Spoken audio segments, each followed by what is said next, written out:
Hey, welcome to the channel. Here in the video, we are going to talk about NBA 2K error code 7324F1A. The error reads, players are unable to access season rewards, and parts of the season pass appear locked, even though others are unlocked. Before we proceed, we want to let you know that we used AI for the voiceover and some graphics. However, all the information shared has been manually researched and is not AI generated.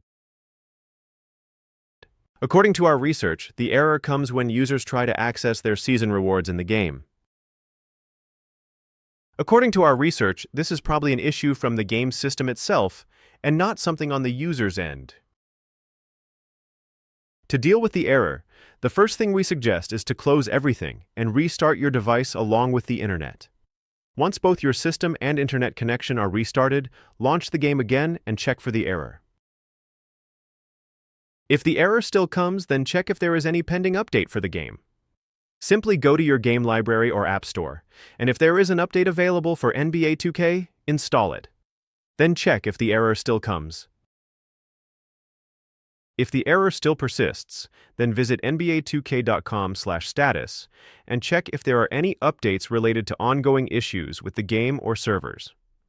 If something is reported there, it could be related to the issue you are facing. So wait till it is resolved and check for the error again. At last, if nothing helps, then go to the NBA 2K official Twitter handle and check if there are any announcements related to this issue. That's all for the video. If this video helped, don't forget to like, share, and subscribe. Have any questions or issues? Drop them in the comments below. Thank you.